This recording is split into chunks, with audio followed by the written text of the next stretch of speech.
Kā tik galīgi ar garīgo krīzi, jebkurā informācijā attīsta mūsu smadzenes, mūsu ķermeni. Informācija ir kaut kas garīgs, kas ienāk mūsu dzīvē, nevis materiāli. Piemēram, jūs katru dienu lasāt un saņemat informāciju par jaunumiem.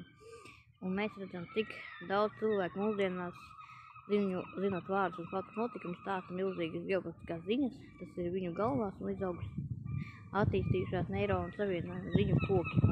Un tas patiešām attīsta smadzenes un padara tās plašas.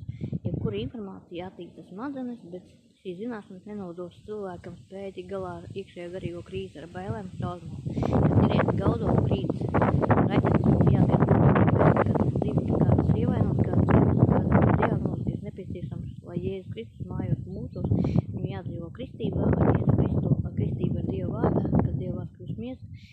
Materiāls būtnes parādās galvā un ķermenī Dieva vārds veidā Jēzus materializējas galvā un aug dzīvības koks. Papildus tam, ko jūs studējat, ir jābūt konkrētai vismaz 2 stundu iegribināšanai Dieva vārdā katru dienu, jo zinātniski statistiski parādās, ka katru dienu 2 stundas rūpīgi un cītīgi mācoties kaut ko, lai to varētu iemācīties. Citiem tā kļūst par daļu no sevis, tas ir Dieva vārds, Jēzus Kristus materializējas tevī, bet ja tu to dari mazāk par 2 stundām, zinot, ka kaut kas ir aizņemts vairāk laika, aizņemts vienkārši vidas, ka tu nevar tikt galā ar to krīzi, jo viss organisms neprātīgi rēģēs uz draudiem un visām šīm šausmām, raķetēm un uz informāciju par kaimiņu. Tas jūs padarīs traku, tāpēc cilvēks ievieto slimnīcās un nokauj tos, kur viņus novērš līdz augu stāvoklim, un lai ieslēgtu šo lietu, kas ir viņai paši izaudzējuši sevī.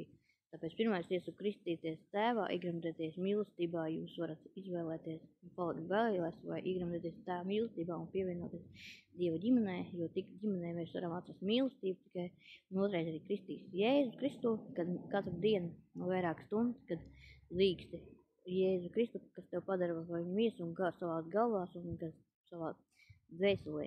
Tad tu būsi pārliecināts, ka būsi stabils un izglābsi sevi un kaimiņus. Aicinu abonēt Telegram kanālu Kristienko Misijas Dieva vārdu, lai apgaismotu savu dzīvi ar atklāsmēm un dēļmasību, lai rastu laimi un sirdsmieru Jēzu Kristu. Rakstiet man, es ar prieku sazināšos ar jums un lūgšos par jums, lai Dievs jūs svētī un sargā.